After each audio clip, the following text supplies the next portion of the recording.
Kalau Bapak Ibu datang ke wihara, terang begini, rame begini ya, kelihatannya nggak seram. Saya pernah tinggal di satu wihara, itu wihara di desa. Kalau pagi, siang, sore keadaannya menyenangkan. Tapi sebegitu malam, itu lampu semua ditutup, umat satu pun tidak ada. Karyawan wihara satu pun tidak ada. Nah, tinggallah saya sendiri. Dan wihara di desa itu yang saya datangi, kalau buka jendela kuti, tahu kuti ya? Kuti itu tempat tinggal biku ya. Kalau dibuka jendela kuti, pemandangannya adalah kuburan. Ya. Tidak jarang wihara itu ada di samping kuburan. Ada yang tahu alasannya? Tanahnya murah. Karena beli tanahnya di beberapa tempat itu patungan begitu ya. Ya, umat berdana, dapatnya cuma sedikit. Mana tanah yang paling murah? Tanah kuburan. Atau kadang itu hibah, tanah hibah. Tanah hibah juga ada yang samping kuburan. Nah, ini Atasilani barangkali pernah ke wihara Dharma Ratna ya, samping bandara di Tangerang. Nah, kuti biku kalau dibuka, nah kuburan Cina. Jadi setiap hari biku itu dipaksa untuk merenungkan kematian ya. Ya memang itu sudah tugas saya ya. Ya sudah pas lah begitu. Ya Bapak Ibu Saudara, akhirnya kita bahas mengenai hantu ya, dewa dan manusia. Nah, Bapak Ibu, tadi saya catat beberapa dhamma yang penting ya. Karena namanya SPD harus ada dhammanya juga. Jangan cuma cerita hantu saja. Kalau mau cerita hantu saja, kita tutup lampunya, pasang lilin-lilin kecil gitu. Ya, nanti gantian, satu orang sekali ya. Nah, itu jadi ini kismis ya, kisah-kisah misteri. Bapak Ibu Saudara, Sang Buddha menjelaskan bahwa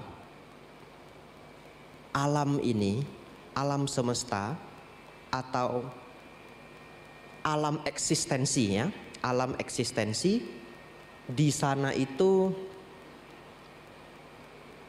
ada berbagai macam alam. Ada alam dugati, yaitu alam menderita, dan alam sugati, alam bahagia. Nah, Sang Buddha pernah memberi perumpamaan. Jadi alam yang menderita itu seperti alam neraka, alam binatang, dan alam peta atau alam hantu ya. Alam peta. Nah, kemudian alam manusia dan alam dewa. Sang Buddha pernah memberi perumpamaan mengenai 5 alam ini. Bagaimana perumpamaannya? Nah, coba dibayangkan ya. Sang Buddha menjelaskan alam neraka itu seperti ada seorang pria berjalan di jalan yang sangat jauh, haus dan panas. Kemudian dia jalan sebegitu jauh, kemudian dia jatuh ke lubang yang dalam, tidak bisa naik lagi. Dan lubang itu dipenuhi arang-arang bara-bara yang panas. Dan dia terjebak di sana. Nah, itu adalah perumpamaan untuk alam neraka. Kemudian Sang Buddha juga menjelaskan perumpamaan mengenai alam binatang. Sama perumpamaannya, seorang pria berjalan di jalan yang sangat jauh, panas dan kering, dan juga haus. Kemudian dia jatuh ke satu lubang. Tapi lubang itu bukan berisi bara, tapi berisi tinja, tai ya. Nah, seperti itu alam binatang. Mereka seperti jatuh ke tinja, hidupnya tidak nyaman, tapi tidak sakit setiap waktu seperti alam neraka. Kalau alam neraka itu sakit setiap waktu, disiksa setiap waktu, tersiksa oleh karma buruknya. Nah, itu perumpamaan alam binatang. Kemudian bagaimana perumpamaan alam hantu? Perumpamaan alam hantu, Sang Buddha mengatakan persis sama. Seorang pria berjalan di jalan yang sangat jauh, panas dan haus. Kemudian dia menemukan pohon yang kecil, pohon yang daunnya sedikit. Kemudian dia berteduh. Tapi walaupun berteduh tetap panas, tetap terik. Kenapa? Karena pohonnya itu daunnya sedikit sekali. Nah, itulah alam hantu. Jadi oleh karena itu, Bapak Ibu Saudara, Ada di sini yang pernah ketemu hantu? Belum ya? Atau yang malu-malu menceritakan ya?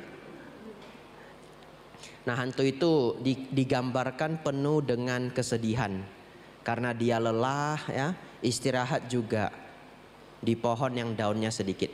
Kemudian alam manusia.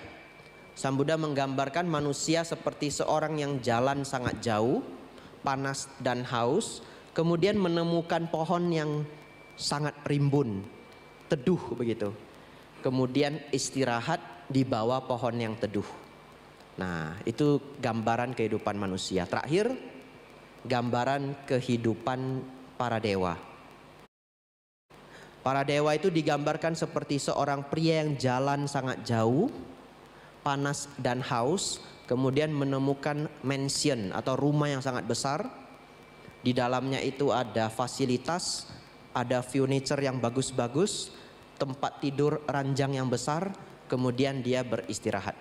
Itulah gambaran kehidupan sesosok dewa, perumpamaan yang diberikan Sang Buddha. Kenapa pria yang jalan sangat jauh, panas dan haus? Itu perjalanan samsara ya, kita lahir mati, lahir mati, lahir mati. Jadi Bapak Ibu Saudara beruntung lahir sebagai manusia itu sudah alam sugati. Tadi ketika ngambil sila saya sebutkan silena sugati nyanti. Dengan sila lahir di alam bahagia. Manusia termasuk sugati.